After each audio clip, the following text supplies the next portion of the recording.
Hi welcome back to my YouTube channel. আমার YouTube চ্যানেলে সবাইকে স্বাগতম জানাই। আজকে আমি এমবিএ ডিপার্টমেন্ট অফ অ্যাকাউন্টিং যে বিভাগটি আছে সেই বিভাগটির অ্যাপ্লাইড অ্যাকাউন্টিং থিওরি যে সাবজেক্টটি আছে সেই সাবজেক্টের খ+গ বিভাগের চূড়ান্ত সাজেশনের ভিডিও নিয়ে আসছি। আশা করি এর ভেতর থেকে তোমাদের কমন আসবে। আর এখানে খ+গ বিভাগের মিউচুয়ালভাবে প্রশ্ন দেওয়া আছে। এখানে আশা করি যে প্রশ্নগুলো আছে তোমাদের কমন আসবে।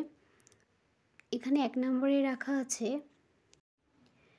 নিয়ম ও তত্ত্বের মধ্যে পার্থক্য লেখো, হিসাব তত্ত্বের প্রকৃতি বর্ণনা করো, মানব সম্পদ সম্পর্কিত হিসাব বিজ্ঞানের ব্যাখ্যা দাও, হিসাব তত্ত্বের গঠন প্রক্রিয়া বর্ণনা করো, হিসাব বিজ্ঞানের উদ্দেশ্যাবলী আলোচনা করো, হিসাব বিজ্ঞান ব্যবস্থাপনার সহায়ক ব্যাখ্যা করো, আন্তর্জাতিক হিসাব মান কি, IFRS এর উদ্দেশ্যাবলী অথবা সুবিধা বর্ণনা করো, ধারণাগত কাঠামোর প্রয়োজনীয়তা বর্ণনা করো, আর্থিক বিবরণীর উপাদানসমূহ বর্ণনা করো। এখানে 2টা প্রশ্ন অ্যাড করে দেওয়া আছে। হিসাব মান আন্তর্জাতিকভাবে প্রণয়নের প্রয়োজনীয়তা কি, চলমান প্রতিষ্ঠান ধারণার বৈশিষ্ট্য আলোচনা করো, হিসাব বিজ্ঞানের ধারণা ও প্রথার মধ্যে পার্থক্য লেখো, হিসাব বিজ্ঞানের 3টি ছি ব্যাখ্যা করো, IFRS এর ইতিহাস ও উন্নয়ন সম্পর্কে বর্ণনা করো, IFRS এবং GAAP এর মধ্যে পার্থক্য লেখো, আর্থিক বিবরণীর প্রকৃত ও ন্যায্য চিত্র কী, পূর্ণ প্রকাশ নীতির বৈশিষ্ট্য লেখো, আর্থিক হিসাব বিজ্ঞান এবং প্রতিবেদন প্রস্তুতের ধারণাগত কাঠামো বর্ণনা করো, এজেন্সি সমস্যা সমাধানের উপায়সমূহ বর্ণনা করো, এজেন্সি সমস্যার প্রকারভেদ বর্ণনা করো। এটা তোমাদের ক খ দিয়ে আসতে পারে।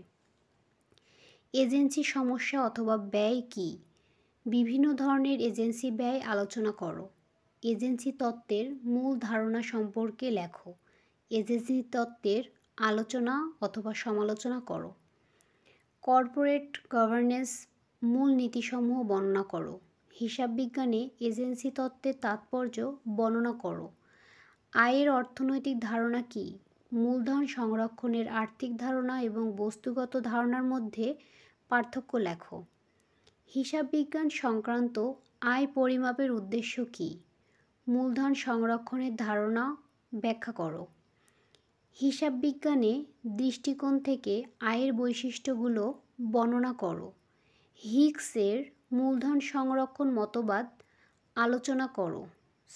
সমালোচনা করো।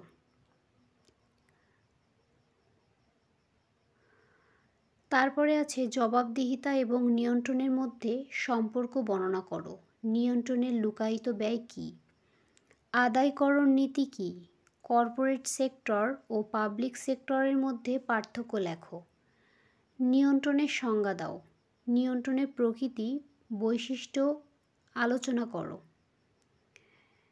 তারপরে আছে শূন্য কুপন বন্ড অথবা ঋণ মূলধন কী, হিসাব বিজ্ঞানের চুক্তি কি হিসেবে কাজ করে, মুনাফা বন্টন স্কিম কি, উদ্দীপনা প্রণোদনা সুবিধা কিভাবে এজেন্সি সমস্যা দূর করে, উদ্দীপনা স্কিম কি, আর্থিক উদ্দীপনা সুবিধা কি কি, দলীয় প্রণোদনার প্রকারভেদ আলোচনা করো। এখানে ক খ গ 3ভাবেই থাকতে পারে। উদ্দীপনার সুবিধা কর্পোরেট গভর্নেন্স এবং মানব সম্পদ উন্নয়নে একটি অপরিহার্য উপাদান ব্যাখ্যা করো, অস্পর্শীয় সম্পত্তির প্রকারভেদ আলোচনা করো, ট্রেডমার্ক ও ব্র্যান্ডের মধ্যে পার্থক্য দেখাও, অদৃশ্য সম্পত্তির বৈশিষ্ট্য আলোচনা করো, সুনাম অস্পর্শনীয় কিন্তু অলীক নয় মন্তব্য করো, সুনাম মূল্যায়নের পদ্ধতি আলোচনা করো, শেয়ার মূল্যের ওপর প্রভাব বিস্তারকারী উপাদানসমূহ বর্ণনা করো, শেয়ার ও ঋণপত্রের মধ্যে পার্থক্য লেখো, রাইট শেয়ারের বৈশিষ্ট্যগুলো বর্ণনা করো, CAMP মডেলের অনুমানগুলো আলোচনা করো, আরবিট্রেজ মূল্যায়নের মডেল ব্যাখ্যা করো, হিসাব তথ্য কী, হিসাব তথ্য ব্যবহারের সুবিধা আলোচনা করো, হিসাব তথ্যের গুণগত বৈশিষ্ট্যের বর্ণনা দাও, মূলধন সম্পত্তি মূল্যায়ন মডেল কী, মূলধন সম্পত্তি মূল্যায়ন মডেলের অনুমিতি শর্তগুলো আলোচনা করো, রাজস্ব স্বীকৃতি নীতি গুরুত্ব বর্ণনা করো, আর্থিক মূল্যের একক ধারণার সীমাবদ্ধতাগুলো কী কী? এই হচ্ছে সাজেশান। তো এই সাজেশানটি যদি ইম্পর্টেন্ট মনে হয়ে থাকে তাহলে লাইক, কমেন্টস এবং ফ্রেন্ডসদের মাঝে শেয়ার দিও। আর পরবর্তী সাজেশানের ভিডিও পাওয়ার জন্য আমার চ্যানেলটি সাবস্ক্রাইব করে পাশে থাকা বেল আইকনটি প্রেস করো। ধন্যবাদ।